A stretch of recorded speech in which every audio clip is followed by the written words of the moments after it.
बिस्मिल्लाहिर्रहमानिर्रहीम। अस्सलाम वालेकुम, मैं हूं सलमान। आप देख रहे हैं MSY ऑफिशियल। चैनल को सब्सक्राइब और वीडियो को लाइक ज़रूर कर दीजिएगा। PTI ने बाकायदा तहरीक का आगाज़ कर दिया है।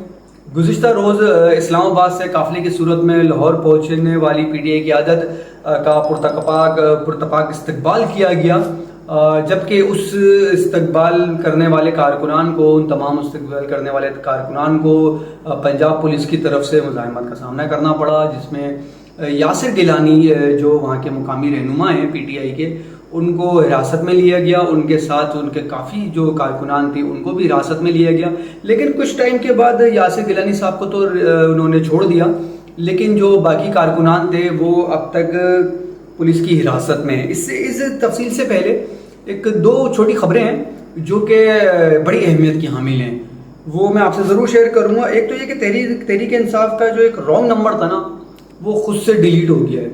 और वो जो रॉन्ग नंबर था, वो रॉन्ग नंबर मैं आपको बताता हूँ। वो रॉन्ग नंबर था अहमद हुसैन शाह, जो 2009 से PTI में थे। 2 दफ़ा MPA PTI के रहे हैं वो। अहमद हुसैन शाह अब पीपल्स पार्टी को प्यारे हो गए हैं। मेरे ख्याल से ये जो बानी PTI ने गुज़िश्ता दफ़ा कहा था ना कि जो तहरीक का बोझ नहीं उठा सकते, अब वो खुद से ही साइडलाइन हो जाएं, वरना मैं अब बाहर आने के बाद उनको खुद से एक तरफ कर दूंगा, उनको पार्टी से निकाल दूंगा। तो अब मामला इनके लिए जो अभी भी जो PTI के अंदर वो तमाम लोग जो B टीम का काम कर रहे हैं, वो बड़ी परेशानी में हैं, बिल्कुल अहमद हुसैन शाह की तरह। कि अब अगर वो PTI की तहरीक का हिस्सा बनते हैं तो वो हुकूमत के जिस B टीम, हुकूमत के जिस इत्तेहादी की तरफ से या हुकूमत की तरफ से PTI के अंदर हैं, तो उनको उस जमात को जवाब देना पड़ेगा। और अगर वो तहरीक में हिस्सा नहीं लेते, आवाम को मोबिलाइज नहीं करते या खुद से बाहर नहीं निकलते, तो PTI उन्हें कान से पकड़ के साइडलाइन कर देती। क्योंकि ये गुज़िश्ता रोज़ आलिया हमजा मलिक साहिबा की एक क्लियर इंस्ट्रक्शन थी। उन्होंने वाज़ेह पैगाम दिया था कि जो लोग चाहे वो किसी भी ओहदे पर हो, अगर वो तहरीक में हिस्सा नहीं लेंगे तो उनको डी नोटिफाई कर दिया जाएगा बिला किसी हेजिटेशन के। दूसरी एक बात, आज मौलाना फजल रहमान ने प्रेस कॉन्फ्रेंस की।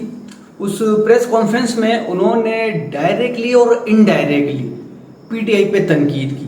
उन्होंने कहा कि हम इस वक्त जो खैबर पख्तूनख्वा की जो सियासी सूरत हाल है ना, वो किसी भी मतलब सियासी कशमकश की मुतामिल नहीं है।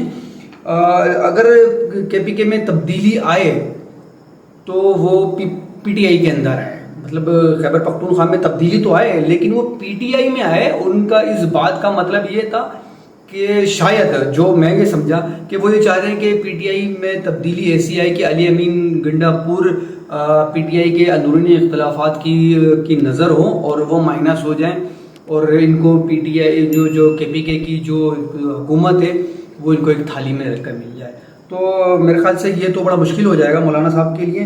दूसरी बात उन्होंने ये की कि PTI और JUI के दरमियान दुश्मनी तो नहीं है, लेकिन गुजरा हुआ जो माजी है ना, वो बड़ा तल्ख गुजरा है। तो मौलाना साहब को मैं याद दिलाऊं, गुज़िश्ता रोज़ इनकी पीपल्स पार्टी के एक वफ़द से मुलाकात हुई है, जिसमें खुर्शीद शाह और गवर्नर KP फैसल करीम कुंडी साहब भी उस मुलाकात में थे। तो मौलाना फजल रहमान को उस वक्त, यानी कि कल, पीपल्स पार्टी के साथ गुजरा हुआ वो तल्ख ज़माना याद नहीं आया। उनको सिर्फ PTI के साथ गुजरा हुआ तल्ख ज़माना याद आया। और अभी भी उनको जो नून लीग की तरफ से जो हिमायत हासिल हो रही है, या नून लीग जो उनको अपनी तरफ करने की बातें कर रही है, या ये नून लीग की तरफ जाना चाह रहे हैं, तो मेरे ख्याल से उनको पीपल्स पार्टी और नून लीग का भी वो तल्ख ज़माना याद रखना चाहिए, वो भूलना नहीं चाहिए उन्हें। क्योंकि अगर एक साइड याद रखेंगे और दूसरी साइड भूल जाएंगे तो ये काफ़ी अजीब बात हो जाएगी। दूसरा, उन्होंने एक बात और कही कि सियासतदान जेल जाता है लेकिन तहरीक सिर्फ रिहाई के लिए नहीं होती। ठीक है, सियासतदान बिल्कुल जेल जाते हैं और तहरीक रिहाई के लिए नहीं होती, तहरीक अजीम मकासद के लिए होती है। मतलब तहरीक जो होती है वो अजीम मकासद के लिए होती है। मतलब इनका कहने का मतलब ये था कि अभी जो ये PTI इमरान खान साहब की रिहाई के लिए जो तहरीक चला रही है, ये बेमानी है, बेमकसद है, बिल्कुल फारिग है, इसका कोई मतलब नहीं है। शायद मौलाना साहब का कहने का मतलब ये था कि इस तहरीक से एक मुल्क में इंतशार फैलेगा, یا حالات خراب ہوں گے. مولانا صاحب کو اس طرح کی باتیں نہیں کرنی چاہیے، جبکہ گزشتہ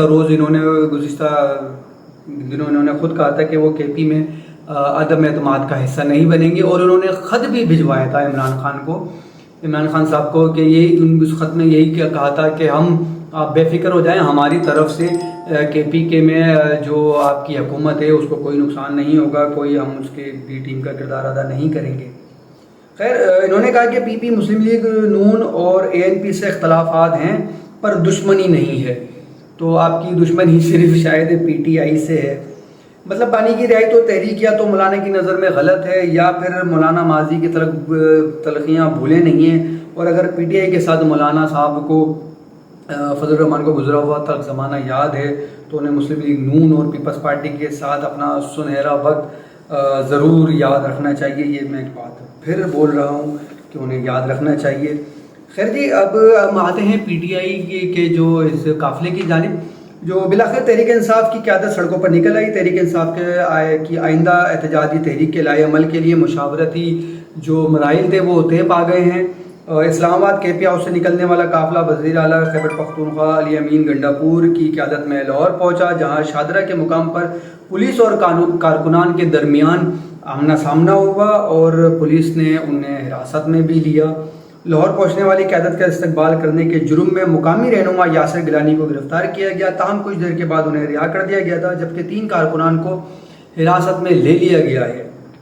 چیئرمین گور اور وزیر اعلیٰ کے پی کے علی امین گنڈاپور کی صدارت میں پنجاب اور خیبر پختونخوا کی پارلیمانی پارٹیوں کا اجلاس جو ہوا ہے اس میں تمام قومی و صوبائی اسمبلی کے ممبران شریک تھے، اور اس اجلاس میں 5 اگست سے شروع ہونے والی تحریک پر مشاورت اور آئندہ کے احتجاج کی حکمت عملی طے پا گئی ہے. علی امین گنڈاپور نے کہا کہ مجھے دھمکی دیتے ہیں حکومت گرا دیں گے، تو میں کہتا ہوں جاؤ گرا دو. پہلے کون سا تم لوگ نے ہمیں حکومت دی تھی؟ یہ حکومت تو ہم نے اپنے زور بازو پر بنائی ہے.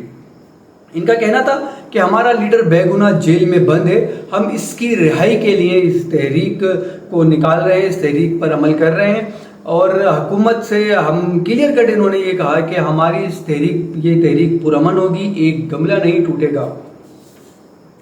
پارٹی ذرائع کے مطابق اجلاس میں بانی پی ٹی آئی اور قیادت کی رہائی کی تحریک کے لیے عوام کو موبلائز کرنے کی مشاورت ہوئی ہے. ایک جو ان کا ایک لائحہ عمل تھا جس پہ انہوں نے کہا تھا کہ سڑک یا چوک بند کرنے کا منصوبہ تھا، کہ ان کا جو ایک اس میں تھا لائحہ عمل میں تھا کہ یہ ایک سڑک یا ایک چوک بند کر کے وہاں پہ احتجاج کریں گے، دھرنا دیں گے، لیکن اب اس کو اسکپ کر دیا گیا ہے، ایسا کچھ نہیں ہوگا.